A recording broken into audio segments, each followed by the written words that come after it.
In the ancient world, long before the ages of humanity, lived two sisters, Kodru and Vinata, both married to the great sage Kashapa. Kashapa, pleased with their devotion, granted them each a boon to ask for anything they desired. Kodru, ambitious and cunning, asked for 1,000 powerful serpent sons, the Nagas, who would be mighty and feared throughout the realms. Vinata, humble and patient, asked for only 2 sons, but they were to be more radiant, powerful, and glorious than all of Kodru's children combined. In time, Kodru's 1,000 eggs hatched, and the earth was filled with the hissing of her formidable Naga sons. Vinata, however, waited patiently for her 2 eggs to hatch, but years turned into centuries, and still, there was no sign of her children. Growing impatient and envious of her sister, surrounded by her 1,000 sons, Vinata made a fateful mistake. She broke open one of her eggs prematurely, desperate to see the son promised to her. From the broken shell emerged a child, Aruna, radiant and powerful, as promised. But his lower body was undeveloped because he was born too soon. Enraged at his mother's impatience, which had left him deformed, Aruna cursed Vinata, proclaiming that she would become a slave to the very sister she was envious of. He declared that she would remain a slave for 500 years, till her second son, born from the remaining egg, would come to rescue her. Having delivered his curse and prophecy, Aruna ascended to the heavens, where he became the charioteer of the sun god, Surya, his brilliance heralding the dawn each day. Left alone with her grief and the weight of the curse, Vinata could only watch over her remaining egg, filled with regret. Soon after, Kodru, ever the opportunist, devised a cunning plan to enact Aruna's curse. She approached Vinata with a seemingly innocent wager. Pointing to Uchayashrovas, the divine, 7-headed flying horse that emerged from the churning of the ocean, Kodru challenged Vinata to a bet on the color of its tail. Kodru claimed the tail was black, while Vinata, seeing the horse's pure white form, insisted its tail was white. The terms were set. The loser would become the slave of the winner. Vinata, confident in what her eyes saw, readily agreed to the wager, unaware of the trap being laid. Kodru, however, had no intention of leaving the outcome to chance. That night, she secretly commanded her 1,000 Naga sons to go and wrap themselves around the horse's tail, making it appear black from a distance. The next morning, the 2 sisters went to inspect the horse. To Vinata's horror and disbelief, the tail of the magnificent white horse appeared to be as black as night, covered by the dark bodies of the Naga serpents. Having lost the bet through deceit, Vinata was bound by her word. Aruna's curse came to pass, and she became a slave to her sister Kodru and her 1,000 serpent sons. Her days were filled with endless toil and humiliation. 500 long years passed. Finally, the second egg, which had been incubating patiently, began to crack. A sound like 1,000 thunderbolts echoed through the heavens, and the shell burst open with a blinding flash of light. From it emerged a being of immense power and celestial radiance. Half man, half eagle, with a body that shone like golden wings, so vast they spanned the sky. This was Garuda, born with incredible strength and a fire in his eyes. He saw his mother Vinata in shackles, serving the Nagas, and his heart burned with a righteous fury.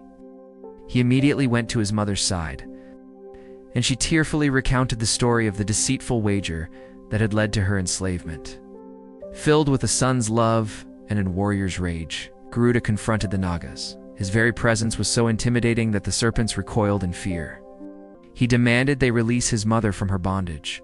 The Nagas, cunning and arrogant, saw an opportunity. They knew of Garuda's immense power and decided to use it for their own gain. They told him they would free Vinata, but only for a price beyond measure.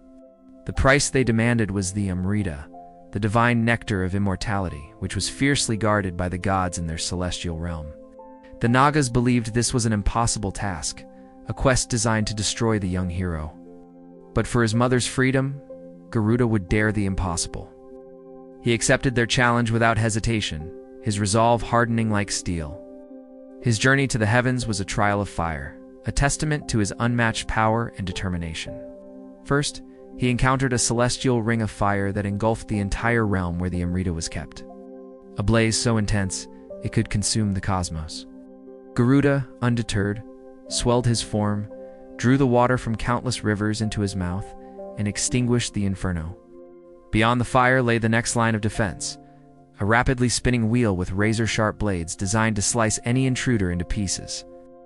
Garuda, with his divine vision and incredible speed, shrunk his body to a minuscule size and flew straight through the gaps between the blades unharmed.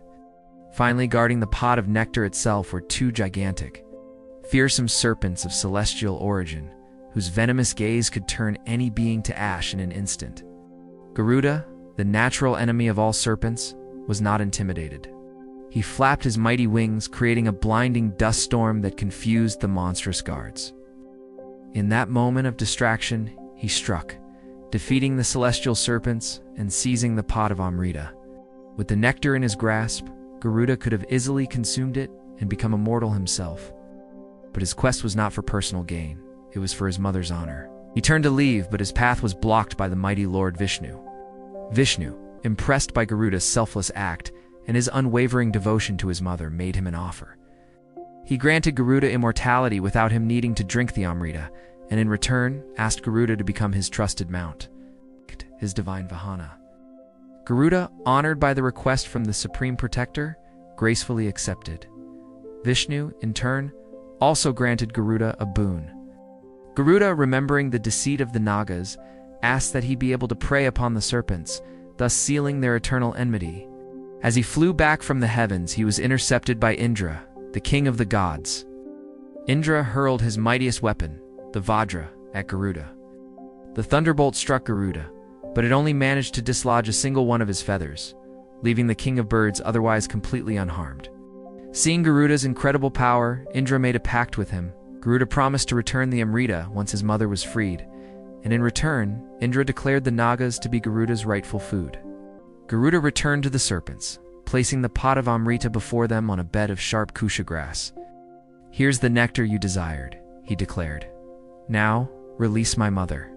The Nagas, overjoyed, immediately released Vinita from her servitude. As the serpents eagerly rushed forward to partake in the divine nectar, Garuda reminded them to purify themselves with a bath before consuming such a sacred substance, as was the custom.